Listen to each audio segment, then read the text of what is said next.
Let me tell you guys. Now, we've been seeing a lot of tier lists for the past 2 years. These boys be making some strange statements. If if anything, just some very outlandish statements. Now, here's a question: when you make a tier list, what makes something S tier? Has to be reserved for like the very best of the best, right? And the ones that went above just being good or above just being great, and they went to the next level, and that's S tier for me. Now, for some reason, when everyone makes tier lists about Apex Legends, it seems as if they go in with the mentality that competitive is like above all else, and competitive viability is the most important thing. So, what if I do a tier list for casuals? Now, I don't necessarily want to do a tier list format because I'm lazy, but let's do a little tier list before this video ends.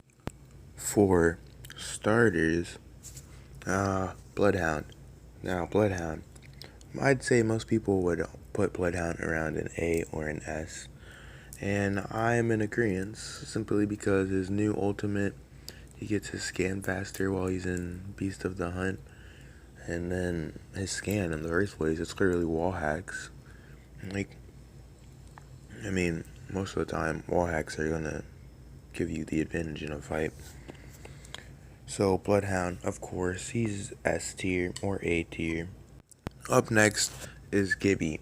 Now, Gibby is a weird one because, while yes, Gibby has fortified, so he gets like 10% or 15% damage reduction, and he has his gun shield. He also has a way bigger hitbox. When you're playing Gibby, you can definitely tell, like, that bigger hitbox isn't no joke. So I'm not gonna be able to give Gibby an S, simply because he's so easy to hit, and also because his ultimate is not the most effective. I'd say his ultimate is good for corralling people, and if you already knocked one in the squad, then go ahead and throw your ultimate. But overall, it's pretty easy to get away from. Even if it catches you off guard, it's still relatively easy to escape from. So I can't give Gibby that high. Also, Gibby seems to be more of a team-based legend. And in a game that has a depleting call for being team-based, a team-based legend isn't very useful. But overall, I'll give Gibby a B, maybe an A, because his damage reduction and his shield. Nah, I'll go with A simply because of the dome. The dome is very good for when you do have a team. Now, Lifeline is a hard legend to do because at the end of the day, it's kind of the same as Gibby. She's good as far as the team goes, but without a team, she really has like no value. Her ultimate calls in loot that you can pretty much find off rip if you just land in a high tier loot area. Her revive has no value if your teammates leave the match, which they probably will more often than not. Now, let's say your teammates didn't leave, and then Lifeline's value immediately goes up, unless you have one of those lifelines that goes down first all the time. Lifeline has the potential to be an S, but I'd say overall most lifelines play on the B tier. Maybe somewhere A. I'll put her A because the revive. But other than that, she doesn't have much for herself, and it's kind of lackluster, so that's the problem with tier lists. See, there's too many factors and variables to give you a concrete answer as to how good a legend can be. Next legend is Pathfinder. Pathfinder go vroom. Pathfinder has always been a fan favorite, and even when they nerfed his grapple to 35 seconds, for some reason he's still he's still Pathfinder, you know? So I'm gonna give Pathfinder a solid B. Now, he would be higher if we were just talking about, like, the highest skill. If we're talking about the highest skill on any legend, pretty much, then they're all an S. Except for, like, legends whose abilities just are lackluster, like Crypto. But even then, when you're playing as with a good Crypto, a high skill Crypto, that's an S tier legend right there. Because he can get your banners and revive you without having to put himself in harm's way. I don't know. So Pathfinder go Vroom, grapple nice. I say Pathfinder's a B. I don't know. Survey beacons are kind of useful, but other characters have them. The new grapple time is actually legit, so Pathfinder is going to become an A. Yeah, Pathfinder, he is final answer, A. Wraith has had high value. Now she's just kind of lackluster. Honestly, I haven't been seeing too many good Wraiths. Like, I've been seeing your typical 10k Wraith who might put up like 1400 damage, but is more likely to get knocked trying to 1v3 in the beginning of the game and leave. So, with current Wraith, her phase takes a long time. Just does not feel nearly as good as she used to be. And therefore, I'm giving Wraith a C. Bangalore, her passive is always going to be solid. Her ultimate isn't the best. And her tactical is useful, to say the least. I'll give Officer Williams a good old-fashioned A. If you're good with her, then you're pretty much going to be set. You have a really good kit, and she specs into the movement legend with her double time in it. If you third party or get third partied, you have that ultimate and smokes. Rising in the smoke always been a good thing. Using the smoke as a distraction. Yeah, Bangalore is an A. Caustic is a S, only because his current version is very balanced and works very well. If you know how to play Caustic, then you probably have a high win rate. Up next is Mirage. I'm giving Mirage an S, not because he's my favorite legend, but because his survivability is so high. And I've been seeing a lot of that for the past couple of weeks. Mirage being able to make plays that pretty much no other legend except for like Valkyrie, who can just literally fucking fly away. Making scans with the decoys that are actually very good. Like an average player who knows the maps. If at bare minimum you know the maps, you can make Mirage just as good as Seer or Bloodhound. Low-key even better because your decoy can scan from farther away than either of them. 370 meters, you can still bamboozle someone. And if you know the maps, then it's very accurate. It's not a problem of knowing where they are. And when a whole team is getting bamboozled by one decoy, that's when you know there's a problem with the people that are shooting that decoy. Like, how does your whole team get bamboozled by one decoy? That should literally be impossible. But okay. Up next is Octane. Octane go fast. He fast as fuck, boy. Keemstar, I'm gonna give Keemstar a solid S. His passive healing is actually so useful that in certain situations you don't even really have to heal. And also his stem is extremely useful in chasing people down that are running away, and in running away from people that are trying to chase you down. The jump pad, obviously useful. I feel like it would be really hard for them to make Octane fall from an S. Up next is Natalie Watson, that one girl with the scar and the fences and the bad jokes. Watson has hella potential, and she could have been so good. Even if it's just so sad, so sad. The Respawn developers will give up on the current game just to work on the game 2 years from now.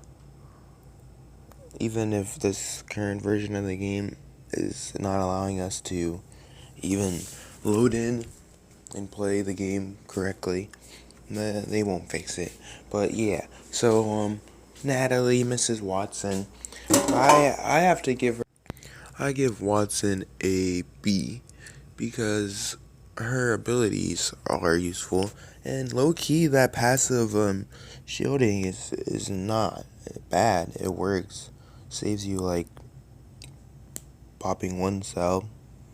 I think I heard from Sweet it takes 2 minutes to get a full purple Evo. That's ridiculous. They need to make her shield come back faster. Up next is Revenant. I guess we're doing crypto after Revenant.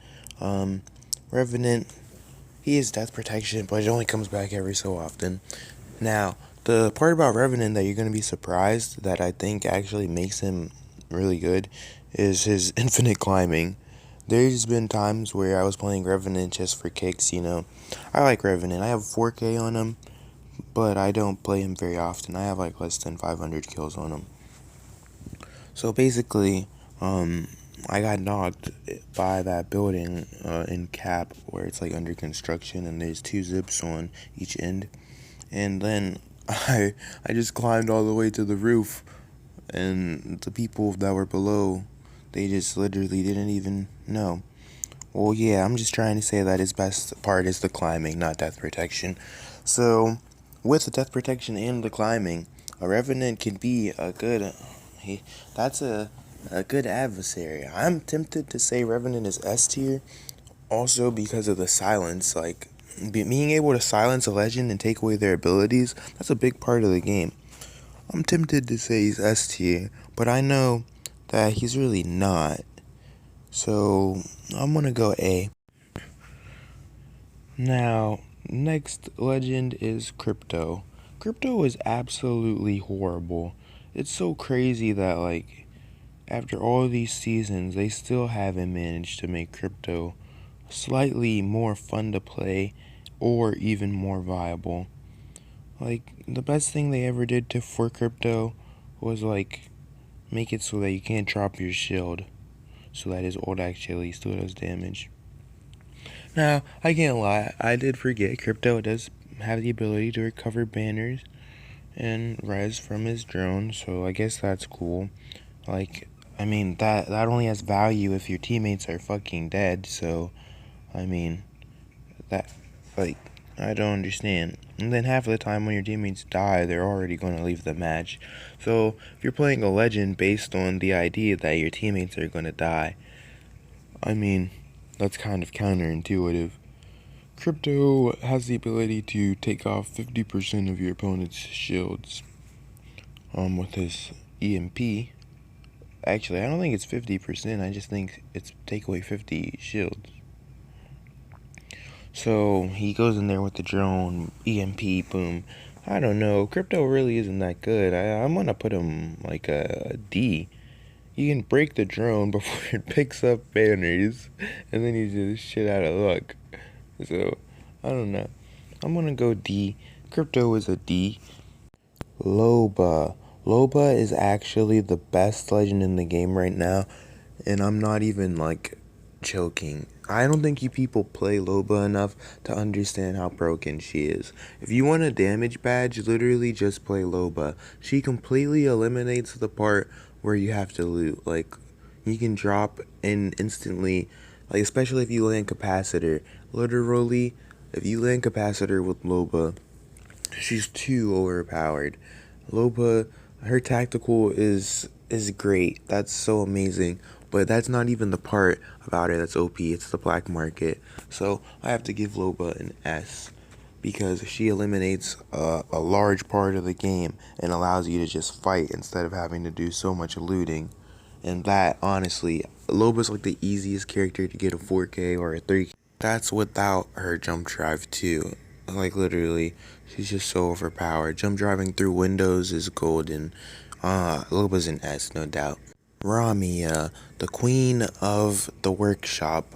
Ramia is the best. I like Rampart. She's really good. I'm giving her an S right now because Sheila is overpowered. It's kind of hard to lose any gunfight if you have Sheila, unless they just start shooting before you. And then the walls have always been really overpowered. Like, I'd take Rampart even without her new ability. Like, those walls are really good. I had a 3K on Rampart before she could pick up Sheila simply because of those walls. Now, next legend is... I genuinely forgot that it was Horizon. But yeah, Horizon. Horizon's always going to be an S tier. Horizon doesn't need a single thing except for her passive ability. And she has it. So, Horizon's an S. Her passive is literally so overpowered. It turns a controller player into a mouse and key player. If that's not good enough for you, then she has Newt, and she literally has a gravity lift. Like, she has like the best movement in the game. And Valkyrie says she rules the sky, but let's be real, she can't even shoot in the sky. Obviously, Horizon does. She's a top dog, obviously. Now, up next is Fuse. Fuse has gotten a buff this season, and a lot of people are saying he's more viable competitively, blah blah blah. They're really liking him. Honestly, I'm not against his revival. He's pretty cool. I'm liking it.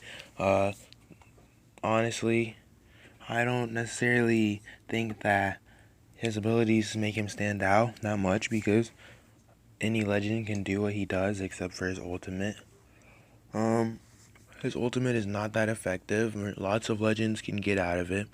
And also, the way that it lands, it usually leaves an opening for you to be able to walk out. So, overall, I'm going to have to leave Fuse out of A tier and out of S tier and give him probably a B. No doubt he's gotten better, though. Next is Valkyrie. Valkyrie is overpowered, not because she has killing power, but because her rotational abilities. Literally, she's like a lifesaver in ranked. If you want to solo queue through plat, just literally play Valkyrie. Other than that, Valkyrie is just a good legend for rotating. And then also being able to fight and take high ground. She constantly can get away. She's one of the most annoying legends to fight. Yeah, she can, like, say if you're in the construction building again, for example, she can literally just, like, keep jumping floor to floor. Not that you can't follow her, but it's just, like, it gets annoying. Next legend is the final legend, Seer. Seer was added this season. He started out really overpowered. Not even really overpowered. It was just there were so many people using him that it felt like every single time you were in a fight. I mean, it's typical in Apex to get third party. It just felt like it was too powerful because consecutive Seers hitting you. Honestly, I think that Seer is not, there's no way that he's not better than Bloodhound if we're talking about, like, the scan and the wall hacks abilities. So, if Seer can't be worse than Bloodhound, of course, then he's S tier if Bloodhound is S tier. Seer does the whole recon thing better than Bloodhound. As long as you have a brain. Like, if we're talking about characters who aren't good, like, I mean, players who aren't good, like, of course, neither of them are going to be effective for either player. But, if you're a good player, you're going to have an easier time with Seer than you are with Bloodhound, simply because Seer does what Bloodhound does better. So, yeah, S tier. Thanks for watching the video. Leave a like and subscribe.